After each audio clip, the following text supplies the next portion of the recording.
ಮುತ್ತಾತನ ಕಾಲದಿಂದ ತಲತಲಾಂತರಗಳಿಂದ ಆ ಅಂತರ್ಜಲನ ಶೇಖರಣೆ ಮಾಡಿಟ್ಕೊಂಡ್ಬಂದಿದ್ದೀವಿ. ಇವತ್ತು ನಾವು ಕೇವಲ 30 ವರ್ಷದಲ್ಲಿ ಇವತ್ತು 2000 ಅಡಿ ನೀರು ತಗೊಂಡು ಹಿಂಗೆ ಹೋದ್ರೆ 30 ವರ್ಷದಲ್ಲಿ ಭೂಮಿಲಿ ಏನಾದ್ರೂ ಬೆಳೆಯಲ್ಲ. ನಿಮ್ ತಾತ ನಿಮ್ ಮುತ್ತಾತ ಸಕ್ಸಸ್ ಆಗಿದ್ದಕ್ಕೆ ಇವತ್ತೆಲ್ಲ ನಾವು ಮಕ್ಕಳುಗಳಿಗೆ ಕೂತಿರೋದು. ಹೌದಾ? ನಮ್ ತಾತ ಮುತ್ತಾತಂದ ಯಾರು ಸಾಲ ಮಾಡ್ಕೊಂಡು ನೇಣು ಹಾಕೊಂಡಿದ್ದು ಕೇಳಿಸ್ಕೊಂಡಿದ್ವಿ ಸ್ಟೋರಿ. ಒಟ್ಟಾರೆಯಾಗಿ ಸರ್ವತೋಮುಖವಾದ ಒಂದು ಸಮಸ್ಯೆಗೆ ಉತ್ತರಗಳನ್ನ ತಂದುಕೊಳ್ಳೋ ಕಡೆಗೆ ನಮ್ಮ ಸಂಘಟನೆ ಕೆಲಸ ಮಾಡ್ತಾ ಇದೆ. ನಮ್ಗಳಿಗೆಲ್ಲ ಅವೇರ್ನೆಸ್ ಬಂದಿದೆ. ಏನು ಅಂತ ಹೇಳಿದ್ರೆ ಎಲ್ಲಾದ್ರೂ ಕೆಮಿಕಲ್ ಫ್ರೀ ಇರೋದನ್ನ ಯೂಸ್ ಮಾಡಿದ್ರೆ ಹೆಲ್ತಿಗೂ ಒಳ್ಳೇದು. ನಾವು ಡಾಕ್ಟರ್ ಹತ್ರ ಹೋಗದೆ ಇರೋದು ತಪ್ಪತ್ತೆ ಅಂತ ಹೇಳಿ.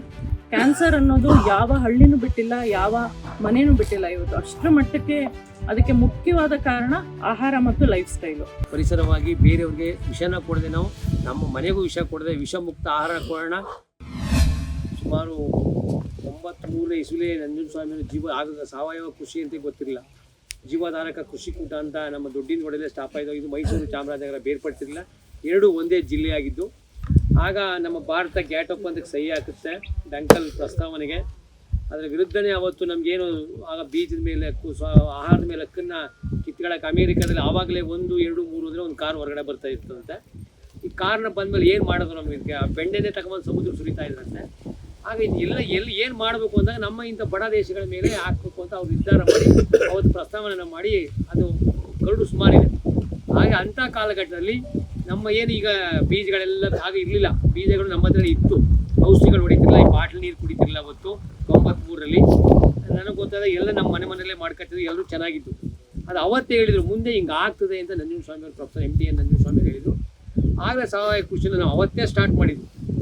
ನಾವು ಅಷ್ಟು ಸುಲಭದಲ್ಲಿ ಅದು, ಯಾಕಂದರೆ ಗೊತ್ತಲ್ಲ ನಮಗೆ ಸತ್ಯ ಎಷ್ಟು ಲೇಟು ಅಂತ. ಹಾಗಾಗಿ ಅದು ಲೇಟಾಗಿ ಬಂದು ಈಗ ಸರ್ಕಾರ ನಮ್ಮೊಂದು FSC ಮಾಡಿದೆ. ಯಾಕಂದರೆ ಇವೆಲ್ಲ ಚರ್ಚೆಗಳಾಗ್ತಾ ಇದೆ. ಇವತ್ತು ಎಲ್ಲವೂ ಯಾರೋ ಒಬ್ಬರ ಕೈಯಲ್ಲಿದೆ. ನಮ್ಮ ಎಲ್ಲ ಬೀಜಗಳು ಮಾನ್ಸಂಟೋ ಟೂಫಾನ್ ಹತ್ರ ಇದೆ. ನೀರಿಗೆ ದುಡ್ಡು ಕೊಡಬೇಕು ನಾವು. ಕರೆಂಟ್ ಇಲ್ಲ ಅಂದರೆ ಇವತ್ತು ನಾವು ನೀರು ಕುಡಿಯೋಂಗಿಲ್ಲ. ಎಲ್ಲ ವ್ಯವಸ್ಥೆ ಯಾರೋ ಒಂದು ಕೈಲಿ ಹೊಂಟೋಗಿದೆ. ನೆಕ್ಸ್ಟ್ ಅವ್ರು ಯಾರು ಕೊಡಲಿಲ್ಲ ಅಂದರೆ, ಈಗ ಭತ್ತ ಕೊಡಲಿಲ್ಲ ಅಂದರೆ ನಾವು ಭತ್ತನೇ ಬೆಳೆಯೋಂಗಿಲ್ಲ. ಟೊಮೊಟೊ ಕೊಡಲಿಲ್ಲ ಅಂದರೆ ಟೊಮೊಟೊ ಬೆಳೆಯೋಂಗಿಲ್ಲ. ಹಿಂಗಾಗಿ ಎಲ್ಲವೂ ಯಾರೋ ಕೈ ಸಿಕ್ಕಾಗ ನಾವು ಇದನ್ನ ಸ್ವಾವಲಂಬಿನ ಕಳ್ಕೊಂಡು ಎಲ್ಲ ಪರಾವಲಂಬಿ ಆಗ್ಬಿಟ್ಟಿದೆ. ಈಗ ನೀರು ಬಾಟ್ಲಿಲ್ಲ ಅಂದರೆ ನೀರು ಕುಡಿಯೋಂಗಿಲ್ಲ, ಹಂಗಾಗ್ಬಿಟ್ಟಿದೆ ನಾವು. ಈಗ ನನಗೆ ಗೊತ್ತಾದ ಬಾವಿಲಿ ನೀರು ಸೇರ್ತಾ ಇದೆ. ಇವತ್ತು ನಮ್ಮ ತಾತನ ಕಾಲದಿಂದ ತಲತಲಾಂತರಗಳಿಂದ ಆ ಅಂತರ್ಜಲನ ಶೇಖರಣೆ ಮಾಡಿಟ್ಕೊಂಡ್ಬಂದಿದ್ದೀವಿ. ಇವತ್ತು ನಾವು ಕೇವಲ 30 ವರ್ಷದಲ್ಲಿ ಇವತ್ತು 2000 ಅಡಿ ನೀರು ತಗೊಂಡಿದ್ವಿ. ಅವತ್ತು ಸಾವಯವ ಇಂಗಾಲ 3 ಇತ್ತು, ಇವತ್ತು 0.1% ಬಂದಿದೆ ಭೂಮಿ. ಹಿಂಗೆ ಹೋದರೆ 30 ವರ್ಷದಲ್ಲಿ ಭೂಮಿಲಿ ಏನಾದರೂ ಬೆಳೆಯಲ್ಲ. ಅದಕ್ಕೂ ಏಡ್ಸು ಮತ್ತು ಕ್ಯಾನ್ಸರ್ ಬರ್ತಾ ಇದೆ. ಹಂಗಾಗಿ ಅಷ್ಟು ಸಾವಯವ ಇಂಗಾಲ ಹೋಗಿ ಹಿಂಗೆ ಹೋದರೆ ನಮ್ಮ ತಾತ ಮುತ್ತಾತ ಕೊಡಬೇಕು ನಮಗೆ, ನಾವು ನಮ್ಮ ಮೊಮ್ಮಕ್ಕಳಿಗೆ ಕೊಡಬೇಕು. ಹಾಗಾಗಿ ನಮ್ಮ ಜವಾಬ್ದಾರಿ ಎಲ್ಲನೂ. ನಾವು ಏನು ಹಾಲು ಕರಿ ಅಂದರೆ ಕೆಚ್ಚಲೇ ಕುಯ್ತಾ ಇದ್ವಿ, ಅರ್ಥ ಆಯ್ತಾ? ಭಗವಂತ ಹಾಲು ಕರಿಯೋಕೆ ನಮಗೆ ಕೊಟ್ಟಿರೋದಿಲ್ಲ ಭೂಮಿನ. ನಾವೇನು ಮಾಡ್ತಾ ಇದ್ದೋ ಕೆಚ್ಚಲು, ನಮ್ಮ ಸ್ವಾರ್ಥನ ಕೆಚ್ಚಲೇ ಕುಯ್ತಾ. ಅದು ಏನೋ ಒಂದು ಸ್ವಾರ್ಥ, ಏನೋ ಸಂಪಾದನೆ ಮಾಡ್ಬೇಕು. ಯಾರು ಸಂಪಾದನೆ ನಮ್ಮ ತಾತ ಎಲ್ಲ ಮನೆ ಜಮೀನು ತಗೊಂಡಿದ್ರು, ನಾವು ಇವತ್ತು ಮಾರ್ತಾ ಇದ್ದೀವಿ, ಸಾಲ ಬಂದಿದೆ. ಹಾಗಾಗಿ ಇದು ಮತ್ತೆ ಜೊತೆಗೆ ನಾವು ನಮ್ಮ ಬಳಕೆದಾರರು ಎಲ್ಲ ಇವತ್ತು ನಮ್ಮ ಬಳಕೆದಾರರಿಗಿಂತ ಹೆಚ್ಚಾಗಿ ನಮ್ಮ ಮಕ್ಕಳಿಗೆ ಇವತ್ತು ವಿಷ ಉಂಟಿಸ್ತಾ ಇದ್ದಾವೆ. ಸಣ್ಣ ಮಕ್ಕಳಿಗೆ ಇವತ್ತು ಟೊಮೊಟೊ ಸಿಕ್ಕಾಪಟ್ಟೆ ವಿಷ ಹೊಡೆದು ಇವತ್ತೆಲ್ಲ ಸಿಕ್ಕಾಪಟ್ಟೆ ಕ್ಯಾನ್ಸರು, BP, ಜೊತೆಗೆ ಇವತ್ತು ಮುಂದಕ್ಕೆ ಮಕ್ಕಳು ಆಗ್ತಾ ಇಲ್ಲ. ಆ ಸೀಡು ಏನು GM ಸೀಡ್ ಇದೆ, ನಾವು ಪ್ರತಿ ಸರಿ ಯಾವುದು ತಿಂತೀವಿ ಅದು ಹುಟ್ಟಬೇಕು.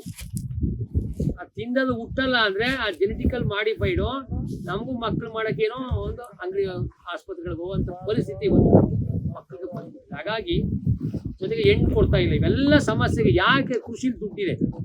ನಮಗೆ ಕೊಡೋರು ಬೀಜದ ಶ್ರೀಮಂತ ಆಯ್ತಾನೆ, ಗೊಬ್ಬರದ ಶ್ರೀಮಂತ ಆಯ್ತಾನೆ, ದಲ್ಲಾಳಿ ಶ್ರೀಮಂತ ಆಯ್ತಾನೆ. ನಾವು ಒಂದು ಕಾಳು ಹಾಕಿ 1000 ಕಾಳು ಬೆಳೆಯೋರು. ಯಾವ ಬಿಸ್ನೆಸ್ ಇದೆ ಇದು?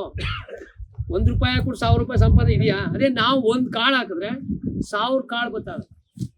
ಯಾಕೆ ನಾವು ಬಡವರಾಯ್ತಾ ಇದ್ದೀವಿ? ಯಾಕೆ ಆತ್ಮಹತ್ಯೆ ಮಾಡ್ಕೊತಾ ಇದ್ದೀವಿ? ಅವತ್ತು 30 ಕೋಟಿಗೆ ಆಹಾರ ಹಾಕಾಗ್ತಾಯಿದ್ರು, 140 ಕೋಟಿಗೆ ಅನ್ನ ಹಾಕ್ತಾ ಇದ್ದೀವಿ. ಇದನ್ನು ನಾವು ಯೋಚನೆ ಮಾಡೋಕ್ಕಾಗಿಲ್ಲ. ಅವತ್ತು 1 ಕ್ವಿಂಟಲ್ ಭತ್ತಕ್ಕೆ 70 ರೂಪಾಯಿ ಇತ್ತು, ಇವತ್ತು 2100 ಇದೆ. ಬರೀ 30 ಪಟ್ಟು ನಮ್ದು ಹೆಚ್ಚಿರೋದು. ಅದೇ ಸರ್ಕಾರಿ ನೌಕರರ ಸಂಬಳ, ಬಾಡಿಗೆ ಅವೆಲ್ಲ 1000 ಪಟ್ಟು ಹೆಚ್ಚಿದೆ. ಪ್ರತಿ ಗ್ರಾಮದಲ್ಲಿ ನಾವೇನು ಹೇಳ್ಕೊಂಬತ್ತಾ ಇದ್ದೀವಿ. ಇವತ್ತು ನಾವು ಸುಮಾರು 6 ತಿಂಗಳಿಂದ ಹೇಳ್ಕೊಂಬರ್ತಾ ಇದ್ನು. ಏನೋ ಪುಣ್ಯ ನಮ್ಗೆ ಮೇಡಮ್ ಅವ್ರು ಇವತ್ತು ಆ ಒಂದು ಕೃಷಿನ ಉದ್ಘಾಟನೆ ಮಾಡ್ತಾ ಇದ್ದಾರೆ. ಅವ್ರಿಗಿಂತೂ ಚೆನ್ನಾಗಿ ಒಂದಷ್ಟು ಕೆಲಸ ನಾವು ಒಂದು ಕಡಿದೀವಿ. ರೈತರ ಪರವಾಗಿ ಕೆಲಸ ಮಾಡ್ತಾರೆ. ರೈತರ ಪರವಾಗಿ ಅಂದರೆ ಮೋಸ ಅಲ್ಲ, ನೀವೇನು ಕಳ್ತನ ಮಾಡ್ಬಿಡೋದು ಬಿಡಿ ಅಂತಲ್ಲ. ಕಾನೂನು ಚೌಕಟ್ಟಲ್ಲಿ ರೈತರಿಗೆ ಏನೇನು ಸಿಗಬೇಕು ಅದಕ್ಕೆ ಮೇಡಮ್ ಅವರು ಅಲ್ವಾ, ಆ ಚೌಕಟ್ಟಲ್ಲಿ ನಾವು ಕಾನೂನು ತಾನೇ ಪಾಲಿಸೋದು ನಾವು. ಹಾಗೆ ಕಾನೂನು ಚೌಕಟ್ಟಲ್ಲಿ ನಮ್ಗೆ ಒಳ್ಳೆ ಕೆಲಸಗಳನ್ನ ಮಾಡ್ಕೊಡ್ತಾರೆ. ಅವ್ರ ಕಡೆ ಏನಾಯ್ತು, ಇನ್ನು CM ಅದು ಕೇಳೋದು ಮಾಡೋಕ್ಕಾಗಲ್ಲ. ಅವ್ರ ಕೆಳಗಡೆ ಏನಿದೆ ಆ ಕೆಲಸನ ಅವ್ರು ಮಾಡ್ಕೊಡೋಕೆ ಇವತ್ತು ಪ್ರಯತ್ನ ಮಾಡಿದ್ರೆ ನಮ್ಗೆಲ್ಲರಿಗೂ ಇವತ್ತು ಒಂದು ಸುದಿನ, ಒಂದು ಏನೋ ಒಂದು ಒಳ್ಳೆ ದಿನ ಇವತ್ತು ನಾವು. ಹಾಗಾಗಿ ಇವತ್ತು ನೀವು 20 ಗುಂಟೆನ ಆ ಕಾನ್ಸೆಪ್ಟ್ ಎಲ್ಲ ಹೇಳಿದ್ದೀವಿ, ಎಕ್ಸ್ಪ್ಲೈನು ಮಾಡಿದ್ದೀನಿ. 27 ಗುಂಟೆಲಿ ದುಡ್ಡು ಎಷ್ಟು ಬರ್ತದೆ, ಲಕ್ಷಗಟ್ಟಲೆ ಬರ್ತದೆ ನಿಮಗೆ 20 ಗುಂಟೆಲಿ. ಇದನ್ನ ನಾವು ಕೃಷಿನ ಮಾಡಿ ಮಾದೇವ ಪ್ರಸಾದ್ ಏನು ನನ್ನ ಟೀಮ್ ಇದ್ದಾರೆ, ಎಲ್ಲರೂ ಈಗ ಮೇಡಮ್ ಇದ್ದಾರೆ, ನಮ್ಮ ಅಗ್ರಿಕಲ್ಚರ್ನವರು, ನಾವಿದ್ದೀವಿ. ನಿಮ್ಗೆ ಏನೇ ತೊಂದರೆ ಆದರೂ, ನಿಮ್ಗೆ ಏನೇ ಆದರೂ, ಅದು ದಸಪರ್ಣಿ ಕಷಾಯ ಬೇಕಾ ನಿಮಗೆ, ಬ್ರಹ್ಮಾಸ್ತ್ರ ಬೇಕಾ, ಅಗ್ನಿಯಸ್ತ್ರ ಬೇಕಾ, ಬೀಜಾಮೃತ ಬೇಕಾ, ಜೀವಾಮೃತ ಬೇಕಾ, ನಿಮ್ಗೆ ಏನು ಬೇಕು ಅದನ್ನು ನಮ್ಗೆ ಹೇಳಿ, ನಾವು ಒಂದು ಕಡೆ ಮಾಡಿಸ್ತೀವಿ. ಇಲ್ಲ ನೀವೇ ನಮ್ಮ ಮನೇಲೇ ಹಸುಗಳಿದೆ ಅಲ್ಲೇ ನೀವು ಹಸುಗಳನ್ನ ಮಾಡ್ಬೋದು. ಪರಿಸರವಾಗಿ ಬೇರೆಯವ್ರಿಗೆ ವಿಷನ ಕೊಡದೆ, ನಾವು ನಮ್ಮ ಮನೆಗೂ ವಿಷ ಕೊಡದೆ ವಿಷಮುಕ್ತ ಆಹಾರ ಕೊಡೋಣ, ವಿಷಮುಕ್ತ ಭೂಮಿ ಆಗೋಣ. ಹಾಗಾಗಿ ಈ ಒಂದು ಕಾನ್ಸೆಪ್ಟನ್ನ ತಾವೆಲ್ಲರೂ ಏನೇನು ನೇಮ್ ಕೊಟ್ಟಿದ್ರೆ ಅವರೆಲ್ಲ ಈ ಒಂದು ಮಾಡೆಲ್ಲ ನೋಡ್ಕೊಂಡು ತಮ್ಮ ಊರುಗಳಲ್ಲಿ ನಿಮ್ಗೆ ಏನಿದ್ರು, ಇಲ್ಲಿ ನಿಮ್ಗೆ ಪಾಠಶಾಲೆ ಇದ್ದಾಗ ತಮ್ಮ ಊರುಗಳಲ್ಲಿ ನೀವು ಹೋಗಿ ಕಲ್ತ್ಕೊಂಡು ನಾಳೆಯಿಂದಲೇ ನೀವು ಈ ಒಂದು ಮಾಡೆಲ್ಗಳನ್ನ ಮಾಡಿ ನೋಡಿ. ಒಂದು ಬೆಡ್ಗೆ 100 ಬೆಡ್ಗೆ ನಾವು ಲೆಕ್ಕ ಹಾಕೋದು, ಇಲ್ಲಿ ಲೆಕ್ಕ ಹಾಕಿದ್ದು 15 ಲಕ್ಷ ರೂಪಾಯಿ. ಎಷ್ಟು ಹೇಳಿ, 15 ಲಕ್ಷ ಒಂದು ಬೆಳೆಗೆ. ಇದು 3 ಬೆಳೆ ಆಯ್ತದೆ. ಎಷ್ಟಾಯ್ತು ಅಲ್ಗ, 45 ಲಕ್ಷ ರೂಪಾಯಿ. ಈ ಥರ ಮಾಡಿದಾಗ ನಮ್ಗೆ 45 ಲಕ್ಷ ಬೇಡ, 5 ಲಕ್ಷ ಸಿಕ್ಕಿ. ಹಂಗೆ ಅಧಿಕಾರಿಗಳಿಗೆ ಒಬ್ಬೊಬ್ರು ಒಂದೊಂದು ಊರಿಗೆ ಪೋಸ್ಟಿಂಗ್ ಹೋದಾಗ ಒಂದೊಂದು ರೈತ ಸಂಘಗಳು ಕಂಡಿರ್ತವೆ. ರೈತ ಸಂಘ ಅಂದ್ರೆ ಹಿಂಗೆ ಅಂತ ಅನ್ಕೊಂಡ್ಬಿಡ್ತಾರೆ. ರೈತ ಸಂಘ ಅಂದ್ರೆ ಹಂಗಲ್ಲ, ರೈತ ಸಂಘ ಅಂದ್ರೆ ಆಕ್ಚುಲಿ ಹಿಂಗೆ ಅಂತ ಹೇಳ್ಕೊಡೋ ಒಂದು ನಮ್ಗೆ ಅವಕಾಶ ಸಿಕ್ಕಿದೆ. ಅದನ್ನ ಕಲ್ಪಿಸ್ಕೊಟ್ಟಿರುವಂತ ಪ್ರಕಾಶ್ ನಂಗೆ ಮತ್ತು ಸಮಯಕ್ಕೆ ಬಂದಿರೋ ಮೇಡಮ್ಗೆ, ನನ್ನ ಎಲ್ಲ ಸರ್ಕಾರಿ ನೌಕರ ಬಂಧುಗಳಿಗೆ ಇದನ್ನ ತೋರಿಸ್ಕೊಡುವಂತ ಒಂದು ಅವಕಾಶ ಇದೆ. ಇವತ್ತು ನಮ್ಗೆ ಮೇಡಮ್ ಏನು ದೊಡ್ಡ ಸಮಸ್ಯೆ ಕಾಡ್ತಾ ಇದೆ ಅಂತಂದ್ರೆ, ಇವತ್ತಿನ ಯುವ ಜನರಿಗೆ ಇದೆಲ್ಲ ಹೊಸದು ಅಂತ ಅನ್ಕೊಂತಾರೆ. ಏನ್ ನಾವ್ ಇಲ್ಲಿ ಮಾಡಕ್ ಕೊಟ್ಟಿದೀವಿ ಇದೆಲ್ಲ ಅವ್ರ ಪ್ರಕಾರ ಹೊಸದು. ಆದ್ರೆ ನಮ್ ತಾತ ಅವ್ರ ಅಪ್ಪ ಇದೇ ಮಾಡ್ತಾ ಇದ್ರು ಅಂತ ಅವ್ರಿಗೆ ಗೊತ್ತಿಲ್ಲ ತಾನೇ. ನಮ್ ತಾತ ಅವ್ರ ಅಪ್ಪ ಅಂದ್ರೆ ನಮ್ ಮುತ್ತಾತ ಇದೇ ಮಾಡ್ತಿದ್ದು. ವಾಪಸ್ ನಾವ್ ಅದನ್ನ ಹೇಳ್ಕೊಡಕ್ ಬಂದ್ರೆ ನಿಮ್ಗೆ ಅದೇ ಹೊಸದಾಗ ಕಾಣ್ತೈತೆ. ಇದೇನೋ ಹೊಸದ ಹೇಳ್ತಾವ್ರಲ್ಲ, ಇದು ಆಯ್ತದಿಲ್ಲೋ ಗೊತ್ತಿಲ್ಲ ಮರ, ಸುಮ್ಮನೆ ಹತ್ಲಾಗ ಮಾಡ್ಲಿ ಪ್ರಕಾಶನ ಮಾತು ಕಟ್ಕೊಂಡು ಹಿಂಗೆ ಹೋಗ್ಬಿಟ್ಟು ಆಮೇಲೆ ನಮ್ಗೆ ಆಗಿಬಿಟ್ಟತ್ತು, ಯಾರೋ ಒಬ್ಬ ಮಾಡ್ತಾವ್ ಮಾಡ್ಲಿ ಹತ್ಲಾಗೆ, ಆದ್ರೆ ನೋಡವ ಇಲ್ದ್ರು ಬಿಡವ ಅಂತ. ಆದ್ರೆ ಏನ್ ಹೇಳಕ್ ಇಷ್ಟಪಡ್ತೀನಿ ಅಂದ್ರೆ, ನಿಮ್ ತಾತ ನಿಮ್ ಮುತ್ತಾತ ಸಕ್ಸಸ್ ಆಗಿದ್ದಕ್ಕೆ ಇವತ್ತೆಲ್ಲ ನಾವು ಮಕ್ಳುಗಳಿಗೆ ಕೂತಿರೋದು. ಹೌದಾ? ನಮ್ ತಾತ ಮುತ್ತಾತಂದು ಯಾರು ಸಾಲ ಮಾಡ್ಕೊಂಡು ನೇಣ ಹಾಕೊಂಡಿದ್ ಕೇಳಿಸ್ಕೊಂಡಿದ್ವ ಸ್ಟೋರಿ? ಸರಿ ತಾನೆ? ಆದ್ರೆ ಕೇಳಿಸ್ಕೊಂಡ್ರೆ 2 ಜನರೇಷನ್ ಅಂದ್ರೆ ನಮ್ಮ ಅಪ್ಪಂದ್ರ ಜನರೇಷನ್, ನಮ್ ಜನರೇಷನ್ ನೇಣಾಕದ ಇದೀವಾ? ಊನಲ್ವಾ? ಅದೇ ನಮ್ ತಾತ ನಮ್ ಮುತ್ತಾತ ಯಾವತ್ತೂ ನೇಣ ಹಾಕೊಂಡಿಲ್ಲಪ್ಪ. ಯಾಕೆ ಅಂದ್ರೆ ಅವ್ರಿಗೆ ನಮ್ಮಷ್ಟು ದುರಾಸೆ ಇರ್ಲಿಲ್ಲ. ಆಸೆ ಇರ್ಬೇಕು, ದುರಾಸೆ ಇರಬಾರ್ದು. ಆಮೇಲೆ ಅವರು ಬಗ್ಗಿ ಕೆಲಸ ಮಾಡೋರು, ಮೈ ಬಗ್ಸಿ. ಮೆಕ್ಕೆಜೋಳ ಯಾಕೆ ಬೆಳಿತೀವಿ ಜಾಸ್ತಿ? ಮೆಕ್ಕೆಜೋಳ ಯಾಕೆ ಬೆಳಿತೀವಪ್ಪ ಜಾಸ್ತಿ? 1 ಸರಿ 2 ಸರಿ ಹೋಗ್ಬಿಡ್ರಿ, ಹೋಗಂಗೆ ಇರಲ್ಲ ಗದ್ದೆಗೆ, ತೋಟಕ್ಕೆ 2 ಸ್ಪ್ರೇ ಕೊಟ್ಬಿಟ್ರೆ ತೀರೋಯ್ತು. ಮನೇಲಿ ಮಲಿಕೊಂಡ್ರೆ ಜೋಳ ಬೆಳಕತ್ತೆ. ಹೌದಾ ಇಲ್ವಾ? ನಮ್ ಸೋಂಬೇರಿತನದಿಂದ ನಾವ್ ಹಾಳಾಯ್ತಾ ಇರೋದು. ಈಗ ಅಲ್ಲಿ ಬರ್ಬೇಕಾದ್ರೆ ಹೇಳ್ದೆ ಅಣ್ಣಂಗೆ, ಯಾರೋ ಒಂದಿಬ್ರು ಸಿಕ್ಕಿದ್ರು. ಈಗ ಒಂದು ಬೆಡ್ಡಲ್ಲಿ 1 ಕ್ವಿಂಟಲ್ 30 ಬೆಡ್ ಆಯ್ತು ನೋಡ. ಇನ್ನ 4 ಪಾತ್ರಲ್ಲಿ ಇನ್ನು 30 ಬೆಡ್ ಆದ್ರೆ ಎಷ್ಟು ಬೆಡ್ ಆಯ್ತು? 120 ಬೆಡ್ ಮೇಂಟೈನ್ ಮಾಡಿಸಲು ಕೆರ್ಕಳಕ್ಕೂ ಪುರ್ಸುತ್ತಿರಲ್ಲ ನಿಮ್ಗೆ. ಆದ್ರೆ ದುಡ್ಡು ಎಷ್ಟು ಬರ್ತದೆ? ಅಣ್ಣ ಹೇಳಿಲ್ಲ ಪ್ರಕಾಶನ, ಎಷ್ಟು ಬರ್ತದೆ? 10 ಲಕ್ಷ, 7 ಲಕ್ಷ, 8 ಲಕ್ಷ ಇಷ್ಟು ದುಡ್ಡು ಬರ್ತದೆ. ಅಷ್ಟು ದುಡ್ಡು ಸುಮ್ಮನೆ ಬರ್ತದಾ? ಈಗ DC ಸಾಹೇಬ್ರೆಲ್ಲ ಕೂತಾರಪ್ಪ, ಅವರೇ ಫಸ್ಟ್ ಈ ಡಿಸ್ಟ್ರಿಕ್ಟ್ಗೆ ಮೊದಲನೇ ಪ್ರಜೆ ಅವರೇ ತಾನೆ. ಮೇಡಮ್ ಸಹಜವಾಗಿ ತಾವ್ ಎಷ್ಟವರ್ ಕೆಲಸ ಮಾಡ್ತೀರಾ ಮೇಡಮ್? ಇವ್ರಿಗೆ ಆಫೀಸಿಗೆ ಬರೋದು ಬಿಟ್ಬಿಡಿ, ನೀವು ಮನೆಗೆ ಬರಕ್ ಮೊದಲು ಮತ್ತೆ ಮನೆಗೆ ಹೋದ್ಮೇಲೆ ಫೈಲ್ ಕ್ಲಿಯರ್ ಮಾಡ್ತಿಲ್ಲ. ಎಷ್ಟವರ್ ಕೆಲಸ ಮಾಡ್ತೀರಿ? 8-9 ಅವರ್ಸ್ ಆವರೇಜ್ 9-10 ಗಂಟೆ ಮಾಡ್ತೀರಿ. ಗುರುಗಳೇ ತಾವು ನಿಮ್ಗಂತೂ ಟೈಮ್ ಇಲ್ಲ ಬಿಡಿ. 14 ಗಂಟೆ ಮಾಡ್ತೀವಿ. ಕೇಳಿಸ್ತಾ ಇದೆ ನಿಮ್ಗೆ? 10 ಗಂಟೆ 14 ಗಂಟೆ ನಾವು ಮಾಡ್ತೀವಿ. ಯಾಕೆ ಆ KEB ಮಧ್ಯರಾತ್ರಿ ಕರೆಂಟ್ ಕೊಡ್ತಾನೆ ಅದಕ್ಕೆ ಎದೊಳ್ತೀವಿ. ಅವ್ನು ಬರೆಯ ಕೊಟ್ರೆ ಎದೊಳ್ತೀವ, ಮನೆ ಕಟ್ಟಿರ್ತೀವಿ ಆರಾಮಾಗಿ. ಅವರು 9 ಗಂಟೆ 10 ಗಂಟೆ ದುಡ್ದಿರೋದಕ್ಕೆ ಅವ್ರಿಗೆ ಅಷ್ಟು ಸಂಬಳ ಕೊಡ್ತದೆ, ಅಷ್ಟು ಜವಾಬ್ದಾರಿ ಇರ್ತದೆ ಅವ್ರಿಗೆ ಅಲ್ವಪ್ಪ. ನಾವು ಒಂದು ದುಡಿದ್ರೆ ನಮಗೂ ಅಷ್ಟು ಇರ್ತದೆ. ಹುಡುಗರೆಲ್ಲ ಹೇಳ್ತಾರಲ್ಲ ಮೇಡಮ್, ನಮ್ಗೆ ಹುಡುಗಿ ಸಿಗ್ತಾ ಇಲ್ಲ ಅಂತ. ಹುಡುಗಿ ಸಿಕ್ಕಿದ ಮೇಲೆ ಫಸ್ಟ್ ಕೆಲಸ ಆಗೋದೇನಂದ್ರೆ ಇಷ್ಟೊಂದ್ರೆ ಅವನ ಜೊತೆ ಇದ್ರು, ಮದುವೆ ಆದ ತಕ್ಷಣ ಪಕ್ಕದ ಮನೆ ಕಟ್ಕೊಳ್ತಾರೆ ಈಗ ಅಲ್ವಾ. ಅದೇ ತರ ಐತಿರೋದು ಊರಲ್ಲಿ. ಎಲ್ಲ ಸಿಂಗಲ್ ಮನೆಗಳಾಯ್ತವೆ. ಸಿಂಗಲ್ ಮನೆ ಆದ ತಕ್ಷಣ ಏನಂತ ಹೇಳಿದ್ರೆ ಅವ್ರಿಗೆ ಕೆಲಸ ಮಾಡಕ್ ಜೊತೆಗೆ ಜನ ಇರಲ್ಲ. ಅದು ಇನ್ನೊಂದು ಸಮಸ್ಯೆ, ಅದು ಸಾಮಾಜಿಕ ಸಮಸ್ಯೆ. ಸೊ ಒಬ್ಬೊಬ್ಬರೇ ಆದಾಗ ಹೆಂಗೆ ಕೆಲಸ ಮಾಡೋದು ಅನ್ನೋದಕ್ಕೋಸ್ಕರ ಉತ್ತರನೇ ಈ ಸಾಮೂಹಿಕ ಕೃಷಿ. ಅಕ್ಕಪಕ್ಕದವರೆಲ್ಲ ಸೇರ್ಕೊಂಡು ಅವ್ರ ತೋಟಕ್ಕೆ ನಾವು ಹೋಗೋದು, ನಮ್ಮ ತೋಟಕ್ಕೆ ಅವ್ರು ಬಂದು ಕೆಲಸ ಮಾಡೋದು. ಸೊ ಪ್ರತಿಯೊಂದು ಸಮಸ್ಯೆಗೂ ಉತ್ತರ ಕಂಡುಕೊಳ್ಳುವಂತ ಕಡೆಗೆ ನಮ್ಮ ಸಾಮೂಹಿಕ ನಾಯಕತ್ವ ಕರ್ನಾಟಕ ರಾಜ್ಯ ಕೆಲಸ ಮಾಡ್ತಾ ಇದೆ. ಸೊ ಒಟ್ಟಾರೆಯಾಗಿ ಸರ್ವತೋಮುಖವಾದ ಒಂದು ಸಮಸ್ಯೆಗೆ ಉತ್ತರಗಳನ್ನ ಕಂಡುಕೊಳ್ಳೋ ಕಡೆಗೆ ನಮ್ಮ ಸಂಘಟನೆ ಕೆಲಸ ಮಾಡ್ತಾ ಇದೆ. ಸೊ ನನ್ನ ಸಂಘಟನೆ ಬಗ್ಗೆ ಪರಿಚಯ ಮಾಡ್ಕೊಡಕ್ಕೆ ನನಗೆ ಅವಕಾಶ ಸಿಕ್ತು ಮೇಡಮ್ ತಮ್ಮ ಹತ್ರ. ಮೊದಲನೇ ಅದು ನಮಗೆ ಖುಷಿ. ಸೊ ನಮ್ಮ ಸಂಘಟನೆಯವ್ರು ಬಂದಾಗ ಯಾರು ಒಂದೂರು ಪ್ರಕಾಶನ್ ಅವರು ಅಂತ ನಿಮ್ಗೆ ಗೊತ್ತಾಗುತ್ತೆ ಯಾವ ಟೀಮ್ ಇದು ಅಂತ. ಅಂಡ್ ಇಂಥ ಒಂದು ಒಳ್ಳೆ ದಿನ ತಾವು ಬಂದಿದ್ದು ಕೂಡ ನಮಗೆ ಖುಷಿ ಆಯ್ತು. ಯಾಕಂದ್ರೆ ನಮ್ಮ ಸಂಘಟನೆಯಲ್ಲಿ ಮಹಿಳೆಯರು ಇಲ್ದಿರ ನಮ್ಮ ಸಂಘಟನೆ ಇಲ್ಲ ಅಂತ, ಮತ್ತೆ ಮಹಿಳೆಯರಿಗೆ ನಾನು ಏನ್ ಹೇಳಿದ್ರೆ ಮೇಡಮ್ ನಿಮ್ಗೆ ಪ್ರೆಸಿಡಿಯಂ ಅಂತೇಳಿ, ಇದರಲ್ಲಿ ಮಹಿಳೆಯರು ಕಡಾಖಂಡಿತವಾಗಿ 2 ಮಹಿಳೆಯರು ಇರಲೇಬೇಕು ಅಧ್ಯಕ್ಷ ಮಂಡಳಿ ಅಂತ ಹೇಳಿದ್ವಿ. ಮಹಿಳೆಯರ ಸ್ಥಾನನ ಪುರುಷರು ಅಲಂಕರಿಸಕ್ ಆಗಲ್ಲ, ಆದ್ರೆ 5 ಕಡೆ ಬೇಕಾದ್ರೆ ಮಹಿಳೆಯರು ಕೂರಿಸ್ತೀವಿ. ಇದು ನಮ್ದು ವ್ಯವಸ್ಥೆ ಮೇಡಮ್. 5 ಪ್ರೆಸಿಡಿಯಂ ಇದೆಯಲ್ಲ, 5 ಬೇಕಾದ್ರೆ ಮಹಿಳೆಯರು ಕೂರ್ಬೋದು. ಆದ್ರೆ ಮಹಿಳೆಯರಿಗೆ ಅಂತ ಇಟ್ಟರೆ 2 ಸ್ಥಾನದಲ್ಲಿ ಪುರುಷರು ಯಾವ್ದೇ ಕಾರಣಕ್ಕೂ ಕೂತ್ಕೊಳ್ಳಂಗಿಲ್ಲ. ಅದು ಅವ್ರಿಗೆ ಮಾತ್ರ ಅಂತ ಇಟ್ಕೊಂಡು ನಮ್ಮ ಸಿಸ್ಟಮ್ ವ್ಯವಸ್ಥೆಯಲ್ಲೇ ಹೆಣ್ಣು ಸಪರೇಟ್ ಅಲ್ಲ, ಹೆಣ್ಣು ನಮ್ಮ ಜೀವನದ ಮತ್ತು ಪ್ರತಿಯೊಂದು ಇದ್ರದ್ದು ಭಾಗ. ಅವ್ರನ್ನ ಸಪರೇಟ್ ಆಗಿ ನೋಡಬಾರ್ದು ಅನ್ನೋದನ್ನ ಇಟ್ಕೊಂಡೇ ಹೊರಟಿರುವಂತ ಒಂದು ಸಂಘಟನೆ. ಅಂತ ಒಂದು ಸಂಘಟನೆಗೆ ತಾವು ಬಂದು ಇವತ್ತು ಚಾಲನೆ ಕೊಟ್ಟಿದ್ದೀರಿ. ನಮ್ಗೆ ಖುಷಿ ಇದೆ. ತಾವು ಟೈಮ್ ಮಾಡ್ಕೊಂಡ್ ಬಂದಿದ್ದೀವಿ. ತಾವು ಮೇಡಮ್ ನಿಮಗೆ ನೀವೆಲ್ಲರೂ ಇವತ್ತು ನಮ್ಮ ಈ ಒಂದು ಕಾರ್ಯಕ್ರಮಕ್ಕೆ ಅರ್ಥ ತಂದು ಕೊಟ್ಟಿದ್ದೀರಿ. ನೋಡಿ, ಎಲ್ಲಾ ಕಾರ್ಯಕ್ರಮನ ಸೆರೆ ಹಿಡಿತಾ ಇರೋದು ಒಂದು ಮಹಿಳೆನೇ ಅಲ್ಲಿ, ನಮ್ಮ ಹುಡುಗಿ ಚಂದನ ಅಂತ. ಸೊ ನಮ್ಮ ಸಂಘಟನೆಯಲ್ಲಿ ಮಹಿಳೆಯರನ್ನ ಈಕ್ವಲ್ ಆಗಿ ಅನ್ನೋದಕ್ಕಿಂತ ಹೇಳಿ ನಮ್ಮೊಳಗೆ ಒಬ್ರು ಅನ್ನೋ ಒಂದು ವಿಚಾರನ ಇಟ್ಕೊಂಡೆ ಮುಂದುವರಿತಾ ಇದೀವಿ. ಇಂಥ ಒಂದು ದಿನಕ್ಕೆ ನನಗೆ ಕರೆದು ಇದನ್ನ ನೋಡೋದಕ್ಕೆ ಅವಕಾಶ ಮಾಡಿಕೊಟ್ಟಂತ ನಮ್ಮ ಪ್ರಸಾದ್ ನಿಮ್ಗೆ ಮತ್ತೆ ನಮ್ಮ ಪ್ರಕಾಶನಂಗೆ ಇದರ ಎಲ್ಲರಿಗೂ ನಮಸ್ಕಾರ ಹೇಳ್ತಾ ಈಗಿನ ಒಂದು ಸಮಾಜಕ್ಕೆ ಇಂಥ ಒಂದು ಏನು ಕೃಷಿದು ಅವಶ್ಯಕತೆ ಇದೆ. ನಮಗೆ ಕೋವಿಡ್ ಬಂದಾಗ ನಮಗೆ ಜೀವನದ ಒಂದು ಪಾಠ ಹೇಳ್ಕೊಡ್ತು ಅಂತೇಳಿ ನಾನದು ಬಯಸ್ತೀನಿ. ಯಾಕಂತ ಹೇಳಿದ್ರೆ ಕೋವಿಡ್ ಆದಾಗ ನಮ್ಮ ಸಾಫ್ಟ್ವೇರ್ ಇಂಜಿನಿಯರ್ಸ್ ಇರ್ಬೋದು, ಎಲ್ಲೆಲ್ಲಿ ಸಿಟಿಗಳಲ್ಲಿ ಏನೇನು ಮೈಗ್ರೇಟ್ ಆಗಿ ಹೋಗಿದ್ರಲ್ಲ ನಮ್ಮ ಯುವಕರೆಲ್ಲರೂ, again they came back to ಅಗ್ರಿಕಲ್ಚರಿಗೆ ಬಂದ್ಬಿಟ್ಟು ಕೆಲವರೆಲ್ಲ ಏನು ಅಂತ ಹೇಳಿದ್ರೆ ಕುರಿ ಫಾರ್ಮಿಂಗ್ ಮಾಡೋಕ್ಕೆ ಶುರು ಮಾಡಿದ್ರು. ಆಮೇಲೆ ಇಂಟಿಗ್ರೇಟೆಡ್ ಫಾರ್ಮಿಂಗ್ ಶುರು ಮಾಡಿದರು. ಆಮೇಲೆ ಸಾಕಷ್ಟು ಜನ ನನಗೆ ಗೊತ್ತಿರೋ ಪ್ರಕಾರನೇ ನಮ್ಮ ಒಂದು ಅಂದರೆ ಹೊಲದ ಸುತ್ತಮುತ್ತಲೂ ಸುಮಾರು ಜನ ಸಾಫ್ಟ್ವೇರ್ ಇಂಜಿನಿಯರ್ಸ್ ಲ್ಯಾಂಡ್ ತೊಗೊಂಡ್ಬಿಟ್ಟು ಇವಾಗ್ಲೂ integrated farming weekly 3 days they will stay they. ಈಗ ಏನಂತ ಹೇಳಿದರೆ ಅವರಿಗೆ ಆನ್ಲೈನ್ ವರ್ಕಿಂಗ್ ಇರೋದ್ರಿಂದ they will be very much involved in this ಫಾರ್ಮಿಂಗಲ್ಲಿ ಇನ್ವಾಲ್ವ್ಮೆಂಟ್ ಜಾಸ್ತಿ. ಆಮೇಲೆ ಅವರು ವಾಪಸ್ ಹೋಗಬೇಕಾದ್ರೆ ಅವ್ರ ವೆಹಿಕಲಲ್ಲಿ ಅವ್ರು ಬೆಳೆದಿರತಕ್ಕಂಥ ತರಕಾರಿಗಳನ್ನೇ ತೊಗೊಂಡು ಹೋಗ್ತಾರೆ. ಯಾಕೆ ಅಂತ ಹೇಳಿದರೆ ಸಿಟಿಲೆಲ್ಲದು ಇವಾಗ ಅವರಿಗೂ ಗೊತ್ತಾಗಿದೆ. ಅಂದರೆ ಎಲ್ಲರಿಗೂ ಇವಾಗ ಏನು ಅವೇರ್ನೆಸ್ ಏನು ಬಂದಿದೆ ಅಂತ ಹೇಳಿದರೆ, ನಾವೇನು ಫುಡ್ ತಿಂತಾ ಇದ್ದೀವಲ್ಲ that is a side effect for every one.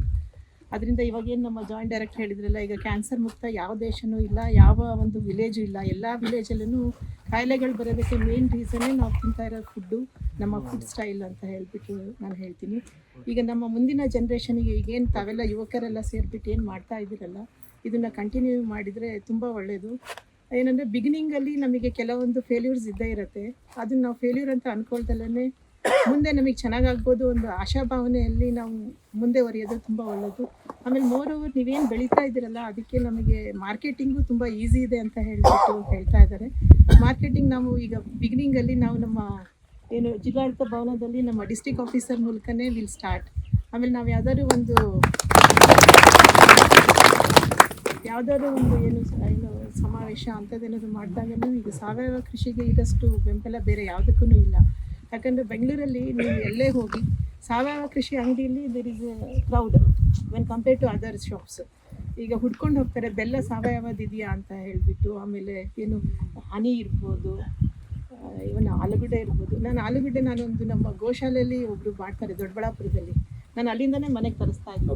ಬಳ್ಳಿ ಆಲೂಗಡ್ಡೆ ಹೌದು, ಅಂದರೆ it is very soft and ಚೆನ್ನಾಗೂ ಇರುತ್ತೆ ಅಂತ ಹೇಳ್ಬಿಟ್ಟು. ಆಮೇಲೆ ಅವರು ಏನು ಅಂತ ಹೇಳಿದ್ರೆ ನಮ್ಮದು ನಾಟಿ ಹಸುವಿಂದ ದೀಪಗಳೆಲ್ಲ ಮಾಡ್ತಾಯಿದ್ರು. ನಾನು ದೀಪಾವಳಿಗೆ ಅದೇ ದೀಪನ ತರಿಸಿ ಉರಿಸ್ತಾ ಇದ್ದೆ. ಸೊ ಹೇಗೆ ಅಂತ ಹೇಳಿದರೆ ಈಗ ನಮ್ಗಳಿಗೆಲ್ಲ ಅವೇರ್ನೆಸ್ ಬಂದಿದೆ. ಏನು ಅಂತ ಹೇಳಿದರೆ ಎಲ್ಲಾದರೂ ಇದು ಕೆಮಿಕಲ್ ಫ್ರೀ ಇರೋಂಥದ್ದನ್ನ ಯೂಸ್ ಮಾಡಿದರೆ ಹೆಲ್ತಿಗೂ ಒಳ್ಳೆಯದು, ನಾವು ಡಾಕ್ಟರ್ ಹತ್ರ ಹೋಗದೇ ಇರೋದೂ ತಪ್ಪತ್ತೆ ಅಂಥೇಳಿ. ಆಮೇಲೆ ಈಗ ಏನು ನಾವು ಹೋಮಿಯೋಪತಿ ಡಾಕ್ಟರ್ಸ್, ಆಯುರ್ವೇದ ಡಾಕ್ಟರ್ಸ್ ಹತ್ರನೇ ಈಗ ಜಾಸ್ತಿ ಇರ್ತಾರೆ. ತಾವು ಅಕಸ್ಮಾತ್ ನೋಡಿರ್ಬೋದು, ಅದರ ಒಂದು ಕ್ಲಿನಿಕ್ಕಿಗೆ ಹೋಗುತ್ತೆ. ನಮ್ಮ ಇಂಗ್ಲೀಷ್ ಮೆಡಿಸಿನ್ಕಿಂತ ಆಯುರ್ವೇದದಿಂದನೇ ಸಾಕಷ್ಟು ಇದು ಗುಣ ಅಂದರೆ ವಿಲ್ ರಿಕವರ್ ಆಗ್ತೀವಿ ಅಂತ ಹೇಳಿಬಿಟ್ಟು ಇರುತ್ತೆ. ಈ ಸಂದರ್ಭದಲ್ಲಿ ನೀವೆಲ್ಲ ಏನು ಇಷ್ಟೊಂದು ಜನ ಇಲ್ಲಿ, ನಾನು ಇಷ್ಟು ಜನ ಇರ್ತಾರೆ ಅಂದ್ಕೊಂಡಿರಲಿಲ್ಲ. It is a small function where in ಎಲ್ಲ ಮಾಡೋರು ಮೇಡಮ್, ಎಲ್ಲ ಬಂದಿರೋರೆಲ್ಲ ಮಾಡೋರು ಎಲ್ಲರೂ ಅಂದರೆ ಹೇಳಿದ್ರೆ I will come to field and you will do it ಅಂತ ಹೇಳ್ಬಿಟ್ಟು ಅಷ್ಟೇ ಒಂದು ಇದಿತ್ತು. ತಾವೆಲ್ಲ ಬಂದು ಇಲ್ಲಿ ಸೇರಿರೋದು ನೋಡಿದರೆ ನಿಮಗೆಲ್ಲರಿಗೂ ಇಂಟ್ರೆಸ್ಟ್ ಇದೆ ಅಂತ ಹೇಳ್ಬಿಟ್ಟು ಅಂದ್ಕೊಳ್ತೀನಿ. ಆಮೇಲೆ ಈ ರೈತ ಸಂಘ ಹಾಗೆ ತಾವು ಏನು ಅಂದರೆ ಉದ್ಘಾಟನೆಯಲ್ಲಿ ಹೇಳಿದ್ರಲ್ಲ, ಇದು ಒಂಥರ ಸಾಮೂಹಿಕ ರೈತ ಸಂಘ ಅಂಥೇಳಿ. ನಾನು ಇದನ್ನು ಇವಾಗ ಅಂದರೆ ನಿಮ್ಮೆಲ್ಲರ ಉತ್ಸಾಹನ ನೋಡಿಬಿಟ್ಟು ಅಂದ್ಕೊಳ್ತಾ ಇದ್ದೀನಿ, ನೀವೆಲ್ಲರೂ ಸೇರಿಬಿಟ್ಟು ಇದನ್ನು ಮುಂದೆ ತೊಗೊಂಡು ಹೋಗ್ತೀರಾ ಅಂತ ಹೇಳ್ಬಿಟ್ಟು ಎಲ್ಲರಿಗೂ ಒಳ್ಳೆಯದಾಗಲಿ ಅಂತ ಹೇಳ್ಬಿಟ್ಟು ಈ ಸಂದರ್ಭದಲ್ಲಿ ಆಶಿಸ್ತೀನಿ. ಹೌದಾ, ವಾರಕ್ಕೊಂದ್ಸತಿ ಮೈಸೂರಿಂದ ಬರ್ತೀವಿ, ತಿಂಗಳಿಗೊಂದ್ಸತಿ ಬೆಂಗಳೂರಿಂದ ಬರ್ತೀವಿ, ಮತ್ತಿನ್ನೆಲ್ಲ ಉದ್ಯೋಗ ಹುಡ್ಕೊಂಡು ಹೋಗಿರ್ತೀವಿ, ಅಲ್ಲಿಂದ ಬರ್ತೀವಿ. ಊರಲ್ಲಿರೋರು ಯಾರು 55 ವರ್ಷ ಮೇಲ್ಪಟ್ಟವರು, 60 ವರ್ಷ ಮೇಲ್ಪಟ್ಟವರು, ಅಂಗವಿಕಲರು, ಅಲ್ಲಿ ಏನು ಹೊರಗಡೆ ಹೋಗಿ ಮಾಡ್ಲಿಕ್ಕೆ ಆಗ್ತಿಲ್ಲ ಅಂಥವ್ರನ್ನೆಲ್ಲ ನಾವು ಊರಲ್ಲಿ ಬಿಟ್ಟು ಹೊರಗಡೆ ಹೋಗ್ತಾ ಇದ್ದೀವಿ. ಸಾವಯವ ಇಂಗಾಲ ಅಂತ ಹೇಳಿ ಅವಾಗಿಂದ ತುಂಬ ಹೇಳ್ತಾ ಇದ್ದಾರೆ. ನಿಮಗೆ ಸಾವಯವ ಇಂಗಾಲದ ಬಗ್ಗೆ ಒಂದು ಸಣ್ಣ ಉದಾಹರಣೆ ಹೇಳ್ಬೇಕಂತಂದರೆ, ಈಗ ನಮಗೆ ಹೋದರೆ ಫಸ್ಟು ಡಯಾಬಿಟಿಕ್ ಅಂತ ಸಕ್ಕರೆ ಕಾಯಿಲೆ ಇದೆ ಅಂತ ಹೇಳ್ತಾರೆ. ಅರ್ಧ ಮಾತ್ರೆಯಿಂದ ಶುರು ಮಾಡ್ತಾರೆ, ಬೆಳಗ್ಗೆ ಅರ್ಧ ಮಾತ್ರೆ ತಗೊಳ್ಳಿ ಅಂತೇಳಿ. ಅದು ಮತ್ತೆ ತಿರ್ಗಾ 1 ಮಾತ್ರೆಗೆ ಹೋಗುತ್ತೆ, ಅದು ದಿನಕ್ಕೆ 2 ಮಾತ್ರೆಗೆ ಹೋಗುತ್ತೆ, 3 ಮಾತ್ರೆಗೆ ಹೋಗುತ್ತೆ, mg ಜಾಸ್ತಿ ಆಗುತ್ತೆ. ಒನ್ ಫೈನ್ ಡೇ ನಿಮಗೆ ಮಾತ್ರೆ ಕೆಲಸ ಮಾಡ್ತಾ ಇಲ್ಲ, ಇನ್ಸುಲಿನ್ ಹಾಕಿಸ್ಕೊಳ್ಳಿ ಅಂತಾರೆ. ಹೌದಾ ಇಲ್ವಾ? ಇನ್ಸುಲಿನ್ ಡೋಸೇಜು ಸಹ ಜಾಸ್ತಿ ಆಗ್ತಾ ಹೋಗ್ತದೆ. ಸೊ ನಮ್ಮ ದೇಹ ಎಲ್ಲಿವರೆಗೆ ತಡ್ಕೊಳ್ಳೋ ಕೆಪಾಸಿಟಿ ಇರ್ತದೆ ಅಲ್ಲಿವರೆಗೆ ಸ್ಮಾಲ್ ಕ್ವಾಂಟಿಟಿಯಲ್ಲಿ ಮಾತ್ರೆಗಳನ್ನ ಕೊಟ್ಕೊಂಡು ಬರ್ತೀರಾ. ತಡ್ಕೊಳ್ಳೋ ಕೆಪಾಸಿಟಿ ಬೇಸ್ ಅನ್ನೋದು ನಮ್ಮ ದೇಹದಲ್ಲಿ ಸತ್ತೋದ ದಿನ ಇನ್ಸುಲಿನ್ ಮಾಡಿ ಅಂತ ಹೇಳ್ತಾರೆ. ಭೂಮಿಗೆ ನಾವು ಅದೇ ಮಾಡ್ತಾ ಇರೋದು. ಸಾವಯವ ಇಂಗಾಲದ ಕೊರತೆ ಇದ್ರೆ ನಿಮ್ಗೆ ಅನಿಸ್ತಾ ಇರ್ಬೋದು, ನಾನು ಇವತ್ತು 2 ಯೂರಿಯಾ ಹೇಗೆ ಅಂತಂದ್ರೆ ನಮಗೆ ಪ್ರತಿ ವರ್ಷ ನಮ್ಮ ಇಲಾಖೆಗೆ ಯೂರಿಯಾ ಮ್ಯಾನೇಜ್ಮೆಂಟ್, ಫರ್ಟಿಲೈಸರ್ ಮ್ಯಾನೇಜ್ಮೆಂಟ್ ಅಂತ ಒಟ್ಟಾರೆ ಹೇಳ್ಬಿಡ್ತೀವಿ. ಫರ್ಟಿಲೈಸರ್ ನಮ್ಗೆ ಸಮಸ್ಯೆ ಇಲ್ಲ, ಕಾಂಪ್ಲೆಕ್ಸ್ ಗೊಬ್ಬರ ಯಾರು ಕೇಳೋದಿಲ್ಲ. ಸೊ ಎಲ್ರಿಗೂ ಬೇಕಾಗಿರೋದು ಯೂರಿಯಾ ಮಾತ್ರ. ರೇಟ್ ಕಡಿಮೆ ಇರೋದ್ರಿಂದ ಯೂರಿಯಾ ಮಾತ್ರ. ಇವತ್ತು ನಾನು 2 ಮೂಟೆ ಹಾಕಿದ್ನ ಪಕ್ಕದವ್ರು 3 ಮೂಟೆ ಹಾಕಬೇಕು, ಅದ್ರ ಪಕ್ಕದವ್ರು 4 ಮೂಟೆ ಹಾಕಬೇಕು. ಯೂರಿಯಾ ಹಾಕಿದ ಮಾತ್ರಕ್ಕೆ ಇಳುವರಿ ಜಾಸ್ತಿ ಬರುತ್ತೆ ಅನ್ನೋ ಇದರಲ್ಲಿ ಹಾಕೊಂತ ಹೋಗ್ತಾ ಇದೀವಿ. 10 ಮೂಟೆ ಹಾಕಿದ್ರು ನೀವು ಎಲ್ಲಿಯಾದ್ರೂ ಒಂದು ಉದಾಹರಣೆ ತೋರಿಸಿ 1 ಕ್ವಿಂಟಲ್ ಜಾಸ್ತಿ ಬೆಳೆದಿರೋದನ್ನ, 10 ಮೂಟೆ ಹೆಚ್ಚಿಗೆ ಹಾಕೋನು ಒಂದೇ 1 ಕ್ವಿಂಟಲ್ ಜಾಸ್ತಿ ಬೆಳೆದಿರೋದನ್ನ. ಭೂಮಿ ಆಗ್ಲಿ, ಅದು ಬೆಳೆ ಆಗ್ಲಿ, ಅದಕ್ಕೆ ಎಷ್ಟು ಬೇಕೋ ಅಷ್ಟೇ ತಗೊಳ್ಳೋದು. ನೀವೆಷ್ಟೇ ಯಥೇಚ್ಛವಾಗಿ ಏನನ್ನೇ ಬಳಸಿದ್ರು ಅದು ತಗೊಳ್ಳೋದಿಲ್ಲ. ಅದು ಗೊತ್ತಿದೆ, ನನ್ನ ಬೆಳೆ ನನಗೆ ಇಷ್ಟೇ ಬೇಕು ಅಂತೇಳಿ ಅದಷ್ಟೇ ತಗೊಳ್ಳೋದು.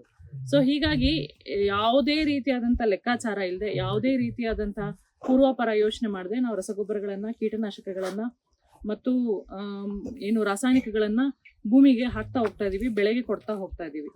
ಸಾವಯವ ಕೃಷಿಗೆ ಇವತ್ತು ಡಿಮ್ಯಾಂಡ್ ಎಷ್ಟಪ್ಪ ಇದೆ ಅಂತಂದರೆ, ಮೈಸೂರಲ್ಲಿ ಕುವೆಂಪು ನಗರದಲ್ಲಿ ಒಂದು ಮಾರ್ಕೆಟ್ ಇದೆ.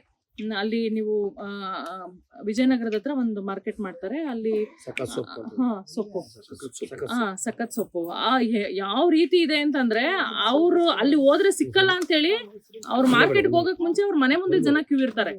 ಅಲ್ಲಿ ಹೋದ್ರೆ ನಮಗ್ ಸಿಕ್ಕದಿಲ್ಲ ಅಂತೇಳಿ ಮನೆ ಮುಂದೆ ಕ್ಯೂ ಇಟ್ಕೊಂಡು ಪದಾರ್ಥಗಳನ್ನ ತಗೋತಾರೆ. ಆ ರೀತಿ ಇವತ್ತು ಎಲ್ಲರಿಗೂ ಅವ್ರು ಏನ್ ದುಡಿತಾ ಇದಾರೆ ಅದಕ್ಕೆ 50% ಹೆಚ್ಚು ಭಾಗವನ್ನ ಆರೋಗ್ಯಕ್ಕೆ ಮೀಸಲಿಡ್ತಾ ಇದ್ದಾರೆ. ಆರೋಗ್ಯ ಅನ್ನೋದು ಅಷ್ಟು ಪ್ರಯಾರಿಟಿ ಆಗಿದೆ ಇವತ್ತು. ಬೆಂಗಳೂರಲ್ಲಿ ನೀವೇನ್ ಮಾರುಕಟ್ಟೆಗೆ ಇಳಿದ ಅಗಾಧವಾದ ಮಾರುಕಟ್ಟೆ ಅದು. ಬೆಂಗಳೂರು ಅನ್ನೋದು ನೀವು ಅದಕ್ಕೆ ಆ ಡಿಮ್ಯಾಂಡ್ ನ ಫುಲ್ಫಿಲ್ಲೇ ಮಾಡಕ್ಕಾಗಲ್ಲ, ಅಷ್ಟು ಅಗಾಧವಾದ ಮಾರುಕಟ್ಟೆ ಇದೆ. ಮಾರುಕಟ್ಟೆಗೆ ಖಂಡಿತ ಕೊರತೆ ಇಲ್ಲ. ಆದ್ರೆ ಅವ್ರಾಗ್ಲೇ ಹೇಳಿದಾಗೆ ಇಲ್ಲಿ ಕೆಲಸ ಮಾಡೋರು ಕೊರತೆ ಇದೆ, ಖಂಡಿತ ಕೊರತೆ ಇದೆ. ಎಲ್ಲ ಹಾಕ್ಬಿಟ್ಟು, ಎಲ್ಲ ಗಿಡ ಹಾಕ್ಬಿಟ್ಟು ಇವ್ರುಗಳ ಕಟ್ಬಿಟ್ಟು ಹೋಗ್ಬಿಡ್ತೀರಾ, ಹೌದಾ ಇಲ್ವಾ? ಮನೆಯಲ್ಲಿರೋ ಯಜ್ಞಸ್ರಿಗೆ ಕಟ್ಬಿಟ್ಟು ಹೋಗ್ಬಿಡ್ತೀರಾ, ನೀವು ನೋಡ್ಕೊಳ್ಳಿ, ನೀವು ನೀರಾಯಿಸಿ, ನೀವು ಇವತ್ತು ಕಟ್ಟು ಮಾಡ್ತಾ ಇದ್ದಾರೆ. ಇವತ್ತು ಅವರು ಏನ್ ಹೇಳ್ತಾ ಇದಾರೆ, ಕೃಷಿಯಲ್ಲಿ ಪುರುಷರಿಗಿನ್ನ ಹೆಚ್ಚಾಗಿ ಮಹಿಳೆಯರು ತಮ್ಮನ್ನು ತಾವು ತೊಡಗಿಸ್ಕೊಂಡಿದ್ದಾರೆ. ಹಂಗಾಗಿ ಅಷ್ಟೋ ಇಷ್ಟೋ ಇವತ್ತು ಹಳ್ಳಿಗಳಲ್ಲಿ ಕೃಷಿ ಉಳ್ಕೊಂಡಿದೆ ಅಂದ್ರೆ ಅದರಲ್ಲಿ ಮಹಿಳೆಯರ ಪಾತ್ರ ಬಹಳ ದೊಡ್ಡದು. ಸೈಕಲ್ ಆಗಿ ಎಲ್ಲಾ ವಿಷ ಪದಾರ್ಥಗಳು ವಾಪಸ್ ನಮ್ಗೆ ಬರ್ತಾ ಇದೆ. ಇವತ್ತು ಸೌತೆಕಾಯಿಗೆ ಔಷಧಿ ಹೊಡಿತೀರಾ, 2 ದಿನ ಬಿಟ್ಕೊಂಡು ಮಾರ್ಕೆಟ್ಗೆ ಹಾಕ್ತೀರಾ. ಬರೀ ಮಾರ್ಕೆಟ್ಗೆ ಮಾತ್ರ ಹಾಕೊಳ್ಳಲ್ಲ, ಅಲ್ಲಿ ಉಳಿದಿದ್ದನ್ನ ಕೊನೆಗೆ ನಮ್ಮ ಮನೆಗೆ ತಗೊಂಡ್ಬಂದು ನಾವೇ ಅದನ್ನ ಬಳಸ್ತಾ ಇದೀವಿ. ಓನೂರ್ ಪ್ರಕಾಶ್ ಸರ್ ಮುಂಚೆಯಿಂದ ಹೇಳ್ತಾ ಇರೋದು ಅದನ್ನೇ, ಅಟ್ಲೀಸ್ಟ್ ನಿಮ್ಮ ಮನೆಗೆ ಬೇಕಾದಂಥದ್ದು. ಕ್ಯಾನ್ಸರ್ ಅನ್ನೋದು ಯಾವ ಹಳ್ಳಿನೂ ಬಿಟ್ಟಿಲ್ಲ, ಯಾವ ಮನೇನೂ ಬಿಟ್ಟಿಲ್ಲ ಇವತ್ತು. ಅಷ್ಟರ ಮಟ್ಟಕ್ಕೆ ಅದಕ್ಕೆ ಮುಖ್ಯವಾದ ಕಾರಣ ಆಹಾರ ಮತ್ತು ಲೈಫ್ ಸ್ಟೈಲು. ಅದು ಎಲ್ಲಾ ಕಡೆ ನಮಗ್ ಗೊತ್ತಿದೆ. ಸೊ ಅಂತ ವಿಷಮುಕ್ತ ಆಹಾರವನ್ನ ಬೆಳೆಯಲಿಕ್ಕೆ ಇವತ್ತೇನು ಹೆಜ್ಜೆ ಇಟ್ಟಿದ್ದೀರಾ, ನಿಜವಾಗ್ಲೂ ಇದು ಇಡೀ ರಾಷ್ಟ್ರಕ್ಕೆ ಮಾದರಿ ಆಗ್ಲಿ ಅಂತ ಹೇಳಿ ನಾನು ಆಶಿಸ್ತಾ, ಇವತ್ತೇನು ಇಲ್ಲಿ ಬೆಳೆದಿದ್ದೀರಾ ಎಲ್ಲ ಊರಿನಲ್ಲೂ ಸಹ ಇದಕ್ಕೊಂದು ರೆವಲ್ಯೂಷನ್ ತರ ಮಾಡಿ, ಆರ್ಗ್ಯಾನಿಕ್ ಫಾರ್ಮಿಂಗ್ ಅನ್ನೋದು ಚಾಮರಾಜನಗರ ಜಿಲ್ಲೆಯಲ್ಲಿ ಒಂದು ಆಂದೋಲನ ತರ, ರೆವಲ್ಯೂಷನ್ ತರ ಆಗಿ ಇಡೀ ರಾಜ್ಯಕ್ಕೆ, ರಾಷ್ಟ್ರಕ್ಕೆ ನೀವೆಲ್ಲ ಮಾದರಿ ಆಗ್ಲಿ ಅಂತ ಆಶಿಸ್ತಾ, ಇಂಥ ಒಳ್ಳೆ ಕಾರ್ಯಕ್ರಮಕ್ಕೆ ನನಗೆ ಆಹ್ವಾನ ಕೊಟ್ಟಿದ್ದಕ್ಕೆ ಮತ್ತಷ್ಟು ವಿಶೇಷ ವಿಡಿಯೋಗಳನ್ನು ನೋಡಲು ಮತ್ತು ಹೊಸ ವಿಡಿಯೋಗಳ ಬಗ್ಗೆ ತಿಳಿಯಲು ಈ ದಿನ .com ಯೂಟ್ಯೂಬ್ ಚಾನೆಲ್ ಸಬ್ಸ್ಕ್ರೈಬ್ ಮಾಡಿ ಮತ್ತು ಬೆಲ್ ಐಕಾನ್ ಕ್ಲಿಕ್ ಮಾಡಿ.